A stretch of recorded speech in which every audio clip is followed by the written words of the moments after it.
Hello नमस्कार दोस्तों, कैसे हैं आप सभी। एक बार फिर से आप सभी का स्वागत है आपके अपने यूट्यूब चैनल प्रॉफिट स्टडी में। जब से यहाँ पे इलेक्शन के बाद का पूरा जो सिस्टम है वो सेट हो गया है, मंत्रिमंडल का गठन हो गया है, यहाँ तक कि रेलवे मंत्री का जो चेहरा है वो आप लोगों ने देख लिया है। और वो चेहरा कोई नया नहीं है, वो पुराना ही चेहरा है, अश्विनी वैष्णव जी का। उसके बाद सबसे बड़ा सवाल ये उठ रहा है कि क्या आने वाला समय में रेलवे अप्रेंटिस छात्रों को इंसाफ मिल पाएगा, रेलवे अप्रेंटिस छात्रों के लिए जीएम पावर सीधी भर्ती का सपना साकार हो पाएगा या फिर नहीं। आप लोगों को पता है कि अग्निवीर सभी भली भांति इस नाम से परिचित होंगे और इस योजना से भी परिचित होंगे कि अग्निवीर जब इसे लॉन्च किया गया था, धरातल पर लाया गया था, तो कितना बड़ा प्रोटेस्ट हुआ था।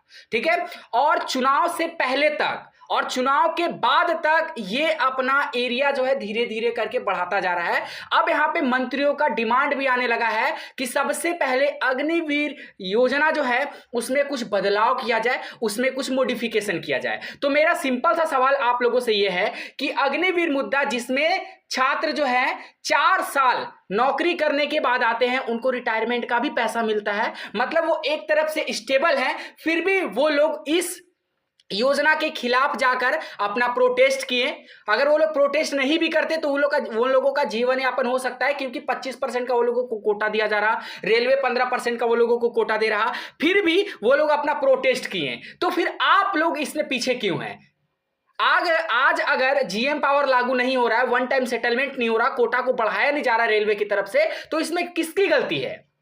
जितने भी एसोसिएशन अभी काम कर रहे हैं, मैं पर्टिकुलर किसी भी एसोसिएशन का यहां पे नाम नहीं लेना चाहूंगा, एसोसिएशन का गठन हुआ है रेलवे अप्रेंटिस छात्र को इंसाफ दिलाने के लिए। पर आए दिन मेरे पास ये खबरें आती रहती है, आए दिन कोई ना कोई छात्र यहां पे बताता है कि एसोसिएशन आपस में खुद लड़ाई झगड़ा कर रहे हैं। अब मैं उनसे सवाल करता हूं कि आप अगर इसी तरह आपस में लड़ोगे, एक दूसरे के प्रति सवाल उठाओगे, तो फिर एसोसिएशन का क्या मतलब रह जाएगा? एसोसिएशन का मतलब होता है कि जिस मकसद से एसोसिएशन का गठन हुआ है या फिर किसी भी संस्था का गठन हुआ है, वो मकसद को पूरा करना। क्योंकि 2015 से लेकर 24 तक प्रयास किए गए, रिजल्ट सामने नहीं आया। हालांकि जो 1/3 और 2/3 जो सीसीए को दिया गया है ग्रुप डी में, वो भी प्रोटेस्ट के बाद ही मिला। ऐसा नहीं कि रेलवे अपने मन से आपको दिया, ऐसा नहीं है। ये भी एसोसिएशन का एक बहुत बड़ा उपलब्धि था, जिसका जो पूरा रिजल्ट आप लोग देख रहे हो। परंतु अगर सभी एकजुट मिलकर काम नहीं करेंगे तो आने वाला समय में रेलवे अप्रेंटिस का स्थिति और भी गंभीर होने वाला है। बहुत सारे साथी बोलते हैं कि सर आप रोजाना जीएम पावर को लेकर वीडियो बनाते हो, रोजाना कोई ना कोई अपडेट देते हो, आखिर ऐसा क्यों?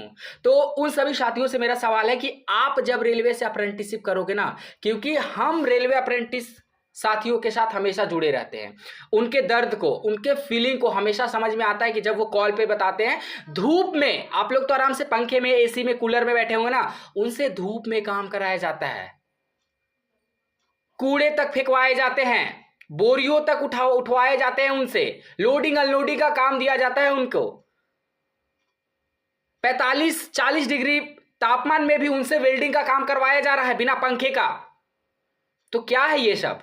अब जब अभी इनके साथ कोई अगर खड़ा नहीं रहेगा, ऐसा तो नहीं मैं कि आपको वीडियो में आके बोल रहा हूं कि हाँ भाई हमारा कोई कोर्स ले लो, हमारा ये मास्टर टेस्ट सीरीज ले लो, हमारा ये फलाना कोर्स ले लो, फलाना बुक लॉन्च हो गया ये ले लो। हम तो आपको ये नहीं बोलते हैं। अगर आगे चल के वन टाइम सेटलमेंट या फिर जीएम पावर के रिगार्डिंग कोई भी अपडेट आता है तो इससे फायदा किसको होगा, हमको या फिर आपको? जब आप अपने लिए ही खड़े नहीं हो, अब अपने लिए ही नहीं लड़ पा रहे हो, तो दूसरों के लिए क्या लड़ोगे? इसमें हमारा क्या बेनिफिट है? फिर भी हम, क्योंकि हम जानते हैं कि अप्रेंटिस छात्र मुझ पर बहुत भरोसा करते हैं, इस प्रॉफिट स्टडी पूरा प्लेटफॉर्म पे बहुत भरोसा करते हैं, और उनको उम्मीद है कि आगे चलकर हमारे लिए कुछ ना कुछ इंसाफ, कुछ ना कुछ अच्छी खबर है जो यहाँ पे दी जाएगी मुझे। बस यही एक लगाव है जो हमें बांध कर रखता है आपस में। तो अभी भी देखिए, अभी भी आप लोगों के पास समय है। आज जो अग्निवीर मुद्दा इतना ज्यादा हाईलाइट है, इतना ज्यादा लोग अग्निवीर, जहां देखिए अग्निवीर, चलिए एक वीडियो आप लोगों के सामने थोड़ा सा दिखाते हैं कि अग्निवीर मुद्दा जो है किस लेवल पे जा चुका है।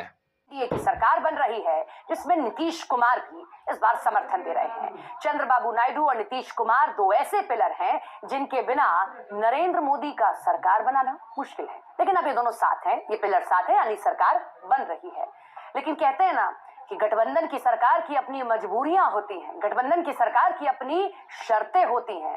तो देखिए जरा, ट्रेलर मिल भी गया, अभी तो सरकार पूरी तरीके से बनी भी नहीं, बस ये तय हुआ कि आप हमारे साथ हैं। इससे पहले ही जेडीयू की ओर से कुछ चीजों पर अब आपत्ति दर्ज होने लगी है। सबसे पहला अग्निवीर योजना को लेकर, जिस अग्निवीर योजना को लेकर हमने सबसे ज्यादा जो प्रोटेस्ट होता देखा था वो बिहार में ही देखा था, उसी अग्निवीर योजना को लेकर जेडीयू के सबसे बड़े चेहरे के तौर पर देखे जाते हैं नीतीश कुमार के बाद, अगर अब देखते हैं मीडिया से बातचीत होती है तब भी, केसी त्यागी वो मीडिया के सामने आए और साफ तौर पर कहते हैं कि जी अग्निवीर योजना पर तो विचार करना होगा और विचार करेंगे, हो सकता है कि सरकार इसे वापस भी ले। तो जैसा कि आप लोगों ने सुना कि यहाँ पे अग्निवीर योजना में या तो बदलाव किए जाएंगे और नहीं तो इसे सरकार वापस भी ले सकती है। तो ये कैसे हुआ? ये अचानक अग्निवीर योजना जो है इतना हाईलाइट होने का पीछे सबसे बड़ा जो मेन वजह है वो अग्निवीर के जो यहाँ पे छात्र बोल लीजिए या फिर एम्प्लॉय बोल लीजिए, वो लगातार विपक्ष को हिट किए।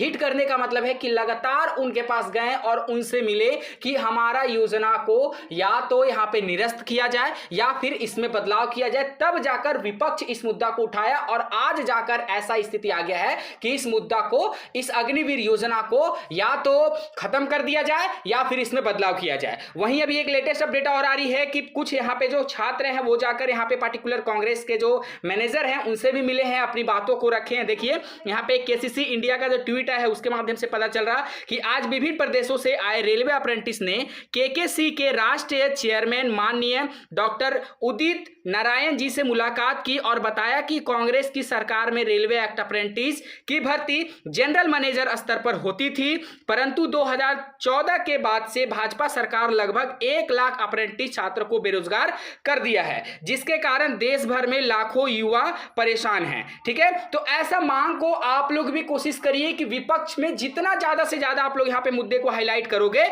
उतना अच्छा होगा। यहाँ पे देखिए सारा कुछ जब यहाँ पे मुलाकात हो रहा था तो जितने भी लोग वहाँ पे मौजूद थे उनका कुछ फोटो क्लिप्स भी यहाँ पे सामने आए। आप भी जाके ट्विटर पे, एक्स पे देख सकते हैं, सारा कुछ जो डिटेल है वहाँ पे भी अवेलेबल है। तो बस निष्कर्ष यही निकलता है कि यूनिटी को बिल्डअप करिए, क्योंकि सबसे बड़ा मेन प्रॉब्लम है ना कि आप लोग में यूनिटी नहीं है। जो नए नए यहाँ पे पास आउट हो रहे हैं छात्र वो बोलते हैं कि 20% कोटा से हम पास आउट हो जाएंगे। अरे भैया 20% कोटा से पास आउट हो जाएगा तो सही बात है, पढ़ाई को जारी रखिए, परंतु एक बार जब आपका नौकरी हो जाएगा ना तो प्रमोशन के तहत आप और अच्छे अच्छे लेवल को पा सकते हो। ठीक है, तो डिस्क्रिप्शन में आपको टेलीग्राम का लिंक मिलेगा, सभी साथियों जरूर से जरूर ज्वाइन कर लीजिए। और जितने भी साथी आईटीआई पास है, जितने भी छात्र अप्रेंटिसशिप किए हुए, सभी छात्रों को टेलीग्राम में ज्वाइन करिए, ताकि जब भी कोई प्रोटेस्ट करने का यहां पे समय आए तब आप लोग एकजुट मिलकर अपनी एकजुटता का प्रदर्शन दे सको। आज के लिए इतना ही। बाकी इससे रिलेटेड आपके मन में जो भी सवाल चल रहा, जो भी फीडबैक चल रहा, हमें कमेंट बॉक्स में मेंशन करके जरूर बताइएगा। फिर से मिलेंगे आपसे नई भर्ती नई जानकारी के साथ, तब तक के लिए जय हिंद जय भारत।